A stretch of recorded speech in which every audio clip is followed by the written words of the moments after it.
Hi everyone, I'm here today to help you with procrastination and overwhelm, two things that many of us have dealt with sometimes on a regular basis. But I think it's been worse for everybody this past year because something you already know about, which is fight, flight, or freeze, the mechanism that has you in freak out mode, really plays into being overwhelmed and procrastinating. So we're doing a whole 90-minute class on this where we're going to work on the specific fight, flight, or freeze aspect that plays into overwhelm and procrastination. Because what makes things worse is not getting anything done and then feeling like crap about yourself and then going further into fight, flight, or freeze and then just getting in that crazy cycle, which we all understandably have been in at times in our lives. But there's a few tricks that can get you out, which I'm going to be teaching on the class. I just want to start with one of them today so you can use it right now. If there's something that you haven't been doing that you need to do and you're sitting around getting more and more panicked about it, I'm going to give you a trick that I use. So I have this very handy little clock and timer. Each side has a different amount of time. You don't need one of these, by the way. I'm just showing you mine. Where I treat myself like a 2-year-old. And if you too treat yourself like a 2-year-old, I bet that this is going to get you unstuck to make that first step. And again, we're going to go deep into clearing the fight, flight, or freeze mechanism around this and really clearing some deep beliefs and deep energies that keep us stuck and keep us stuck in overwhelm and thus procrastination. But this is one trick you can do today because it actually kind of helps inch you out of that overwhelmed state.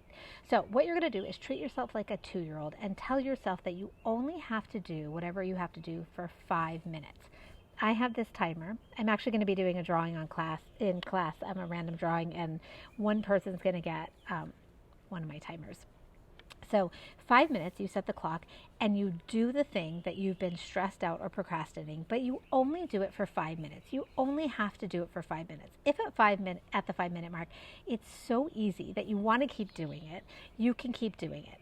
But giving yourself that mental parameter of only having to do it for 5 minutes will instantly ease overwhelm, because part of what creates overwhelm is the bigness or the vastness of the thing we have to do. The big project, the vast thing we have to tackle. And so when we work with 2-year-olds, and I used to be a nanny, I don't know who knows that about me, but I used to be a full-time nanny in a previous life many years ago, which I loved, by the way. What we do with a 2-year-old is say, you only need 5 more bites. You only need to do it for 5 minutes. You have 5 minutes to put your shoes on. Whatever it is, you break things down in really small increments.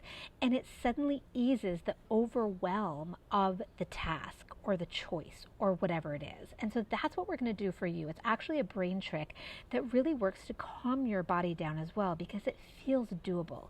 It gives you room to breathe. I talk about this a lot, especially in my last book or my latest book, How to Heal Yourself from Depression When No One Else Can. What people are doing wrong, and I see it all the time, is trying to go from feeling shitty to feeling great, or feeling, experiencing chronic illness where they can't get out of bed to getting back to work. That is too big. That will engage your fight, flight, or freeze mechanism in a way that you don't want. What you do want is to make things feel doable, to offer yourself relief and release and space. And the way to do that is to start very small. And from there, you can go forward and forward and forward. So my challenge today is whatever you have to do that you haven't been able to do, get up, go do it right now. The more you think about it, the more you get in fight, flight, or freeze. You can go right now and start 5 minutes. Put on a timer. It makes a difference.